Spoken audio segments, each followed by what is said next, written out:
Round 3 fight, and it's the final round of the Australian Pro Tour here at Nudgee Beach in Queensland, and it's come down to the nail biter. The Aussie bookie favourite Harley Clifford could take out the top seed. Let's cross to Mick Watkins down on the dock for a quick chat.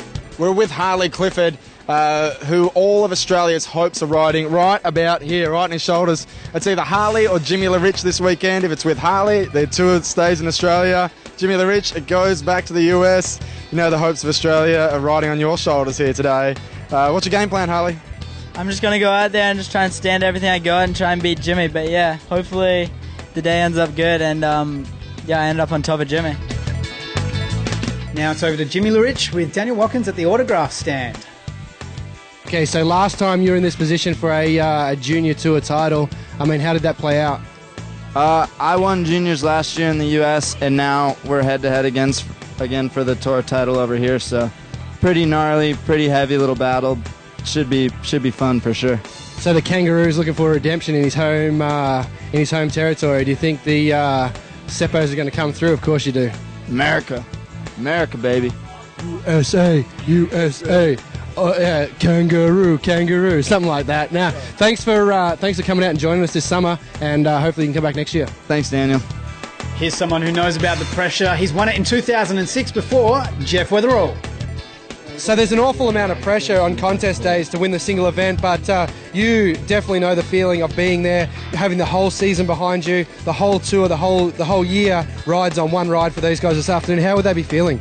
There's really nothing that explains the pressure of a whole season coming down to one event, one contest, and ultimately one heat. You know, when it was my turn to win the tour, I busted my ass all through the year, and I never really thought about it coming down to that one heat. And then suddenly it did, and everything I did hinged on either I won that heat and I win the tour, or I lost. And man, I've never felt more shaky in my life. So those guys, they'll both be nervous. They'll both have a little bit of tension, but you know, they have a lot of contest experience. They've both been head-to-head in the junior series in the States, and so they probably have enough to handle it. But still, I mean, a lot is riding on today for them. A lot of international riders make their way over to the shores of Australia for the Pro Tour. As you can see, people like Keith Lidberg, who's been out here 4 or 5 times before, can't get enough of the place. And first-time visitor PJ Bomb from Thailand. Trevor Hansen there from the States has come over a couple of times. And Jimmy LaRich giving Harley Clifford a little shove off the podium. There's a lot of riders like Corey Bradley that didn't quite make it into the top 4, but still they made it into the top 8 finals. And let's catch some of the highlights of the action.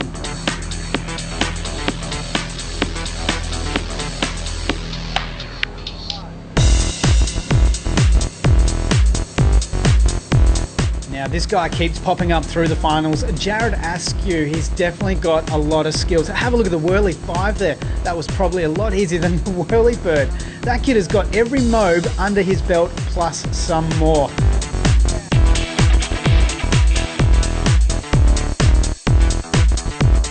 Also making the top 8 was Scott Mackey, who's been representing for Australia as well as Victoria, and keeping up appearances in the United States of America as well.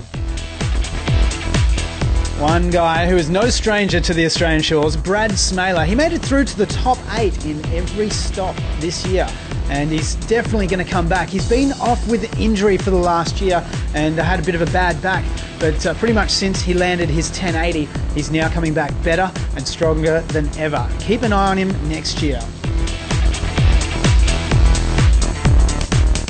So let's take a look at who made it through to the final 4. At the top, we have Aaron Rathie from Canada, followed up by Jeff Star Weatherall from New Zealand. Then in third place, we've got Harley Clifford from Australia.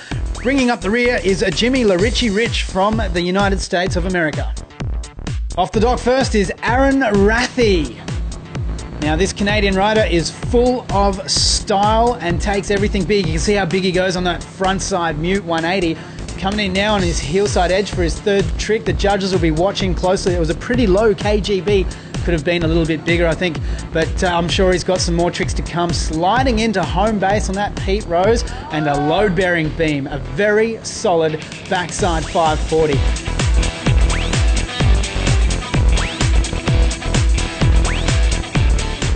Aaron coming back for his pass number 2. Now there is a new shade of the black that we've been seeing a lot on this tour. That's the toe side, backside, off axis, 360 or 540. Doesn't matter what it is, the kids love that trick, and it's definitely a new shade of charcoal.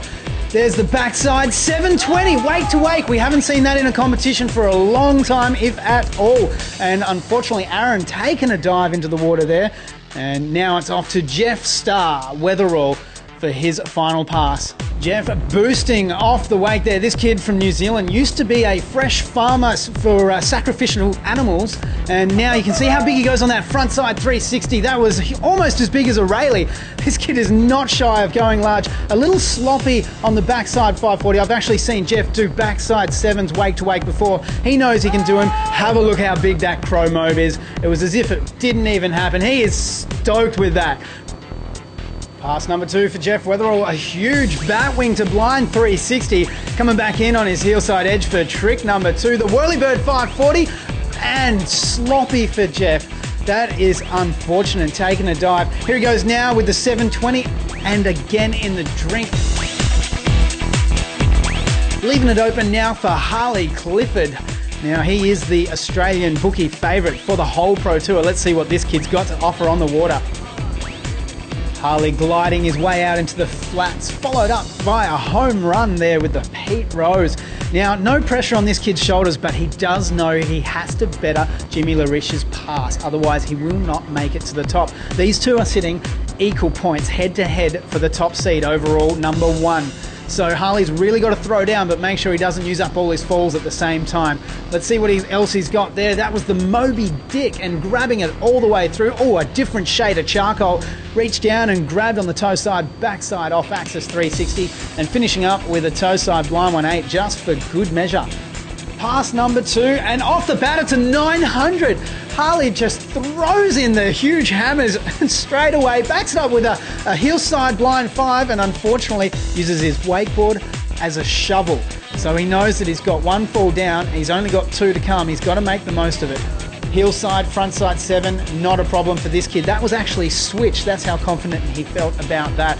And then there's the KGB, BIG as it can be, followed by a G spot to back it up, and he is going to be stoked. Absolutely packed to the rafters with jubilation on that. And Jimmy Larich looking on, and he's pretty confident off the dock. He knows he's got the skills, and he knows it all comes down to this last pass. But let's see what he's got to offer. Heel side, big old stale glide to kick things off, and then a huge melon 180.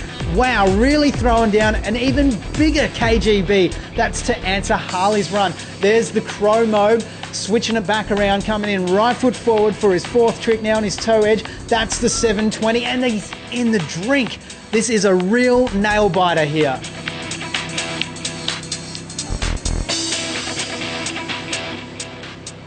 Well, Jimmy styling it out for the judges, and a nice heel side, front side 7 for his 2nd trick. His first trick was the Indy poke with a front side 1. You can see how this guy just cuts in his intensity. See how big he took that backside 540. It was just on the edge of the trough there, almost way out into the flats. Here he goes, toe side, the bat wing to blind. Getting that trick from Jeff Starr Weatherall. Coming in now on his toe side edge. There's the front side 720. And time for maybe one more trick on his heel edge to finish up his first pass. And the off-axis melon 540. The crowd watching all the excitement, and it's time for the top step. You can see Hayley Smith took out the ladies, and Amber Wing in second. Shelby Cantar made it to the podium, and Aaron Rathie on the top step for the men's. Now let's take a look at the final standings for the Australian Pro Tour of Wakeboarding 2009. And coming in 3rd place, we have Aaron Rathie from Canada. In 2nd place is Jimmy Larich from the United States of America. And in top seed was the Australian bookie favourite, Harley Clifford. That's all from the Australian Pro Tour of Wakeboarding 2009.